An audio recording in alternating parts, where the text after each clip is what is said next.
মন চাইতেছে আত্মহত্যা করি মন চাইতেছে। কারণ এই জীবনে বহুত মামলা তদন্ত করছি, মার্ডার মামলা 164 করছি, বা মানুষের ডাকাতি মামলার আসামি ধরছি, সাজাপ্রাপ্ত আসামি ধরছি, ক্রাইম কন্ট্রোল করছি, সারা রাত জাগি থাকি।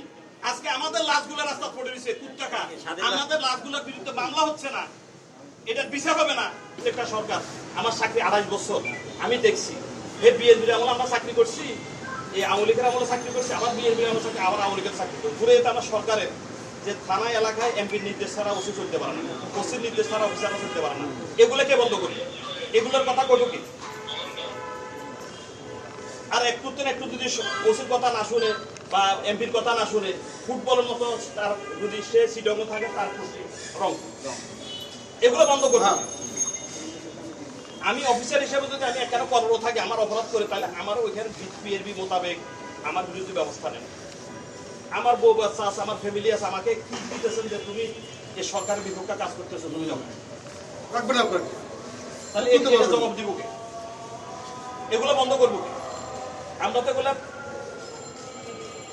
মানে প্রত্যক্ষ নির্যাতনের শিকার। আমরা কি মুখ খুলতে পারছি? কোনোদিন মুখ খুলতে পারি? মুখ খোলার কোনো সুযোগ নেই। আমি বললাম শুনে, আপনারাও বাঁচি থাকবেন, আমরা বাঁচি থাকবো। এই পুলিশ সংস্কার শুধু নামের উপরে, ভরসার উপরে আরো 50 বছর চলে যাবো, কিন্তু হবে না, করবে না। এই করতেছি, করবো, কোন সরকারে করবে না, কারণ সরকার কোন সরকারে করবে না। আমরা দেখছি না, এগুলো বহুত দেখছি, সংস্কার ওইটা করে, এটা করে, এটা করে, এটা কোনো কিছু হবে না। নতুন আজমি স্যার গতকালকে আসছিলেন, আমরা অনেক দাবি দেওয়া উপস্থাপন করেছি। স্যার আমাদের বলেছেন যে আপনাদের দাবি দেওয়া যোগ দিন, আমরা এটা দেখবো। এটা বলে স্যার আমাদের আশ্বস্ত। আমাদের কষ্টটা কেউ কোনোদিন বুঝতে পারছে? আমাদেরকে কোনোদিন এই পুলিশের মাঠ পর্যায়ে কাজ করতে কিভাবে সুবিধা, কোথায় অসুবিধা, আমাদের মাঠ পর্যায়ে কোন অফিসার নিয়ে কেউ সরকার পক্ষে বলেন, আমাদের সিনিয়র অফিসার বলেন, আমাদেরকে কোনোদিন বসতে যে তোমাদের অসুবিধা কোথায়, তোমাদের বাধা কোথায় বলছে? কোনোদিন বলে নাই, এবং আমাদের এই যে ছোট চাকরি, আমরা মূর্খ, ইন্সপেক্টর থেকে কনস্টেবল কিন্তু আমরা মূর্খ, আমাদের কোনো দাম নেই। আমাদের এগুলো মূল্যায়ন করবেন, কেউ করবে না, সরকারও করবে না। আমরা 2 টাকার পুলিশ, আমরা 2 টাকার পুলিশ। আমাদের উপজেলা পর্যায়ে সব সরকারি নির্বাহী ক্ষমতা সবগুলো হলো বিশেষ করে বাস্তব।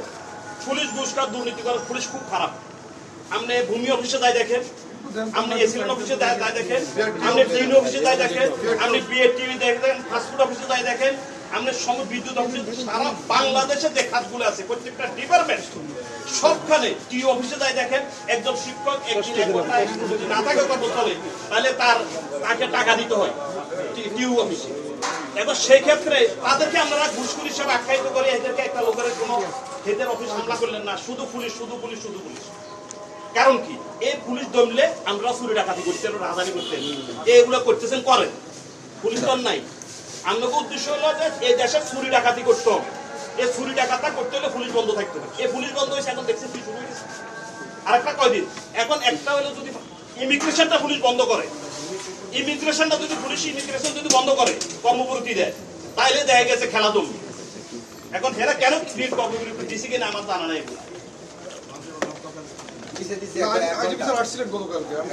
তখন একদিনে 50টা ফ্লাইট বাতিল হবে, তখন বুঝবে যে পুলিশের দরকার আছে না দরকার। আচ্ছা, আমরা তাহলে একটু ভিতরে যাই, না ভিতরে গিয়ে যায় না,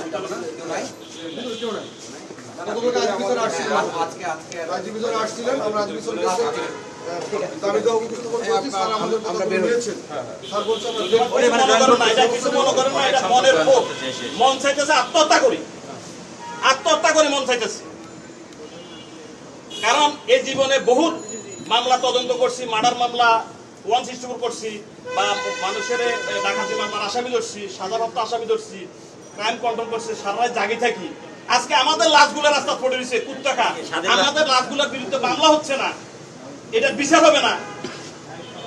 আমার কথা হলো যে যদি যে পুলিশেরা ছাত্র জনতাকে হত্যা করছে তাদেরকে বিচারের আওতায় আনেন, আবার পুলিশের যে পুলিশকে হত্যা করছে তাদেরও বিচারের আওতায় আনেন। আপনারা বক্তব্য দেন, আপনারা তো বলেন কি যে ছাত্র জনতা এবং আওয়ামী লীগ দলের কথা বলতেছে, কোনো নেতা বলতেছে যে আমাদের দলের লোক এটাতে জড়িত না, কোনো ছাত্র জড়িত না, কারা জড়িত আছে। এই কথা তো বলেন না যে আমাদের দলের লোক যদি জড়িত থাকে, যে জড়িত থাকে তাদেরকে আইনের আওতায় আনা হবে, এই কথা কেউ বলেন অন থাকতে আমরা এখন থাকতে শুনেন, এখন থাকতে সেনাপ্রধান বলছি ঠিক আছে, এখন থাকতে মনে করেন আমরা মিথ্যা রাষ্ট্র দিচ্ছি আমাদের লোকজনকে সেফ পুলিশের মৃত্যুর বিষয়ে আপনি মানে এমনি মার্চেন্টে সেটার বিচারের বিষয়ে আপনারা তুলে ধরেন। আপনারা মিডিয়া একটু নিরপেক্ষভাবে মিডিয়া তো হাইড করতেছে, মিডিয়া হাইড করতেছে, দেখেন পুলিশের যত জায়গায় হামলা হয়েছে, ইয়া করছে, মারা গেছে, লাশ হয়েছে, মিডিয়াতে সব দুই একটা যেগুলো লাইভে আসছে সেগুলো প্রচার করতেছে, আর বাকিগুলো হাইড। আপনাদের সাথে আমরা সহ অবস্থানে কাজ করছি দীর্ঘদিন পর্যন্ত। আমরা পুলিশ, আমরা এই পরিবারের সদস্য, আমরা আরেক দেশ থেকে এখন পারেন, এখন একটা জিনিস পারেন, আমাদেরকে সবাইকে মারিয়ে সেই যেগুলো আমরা বলতে ঘটনাগুলা, আমাদের যে লাশ কোথায় আছে, কি অবস্থা আছে, কি ঝুলাই রাখছে, তারপর যে নারীদের কি অত্যাচার করছে, সেগুলো আপনার একটু বলবেন।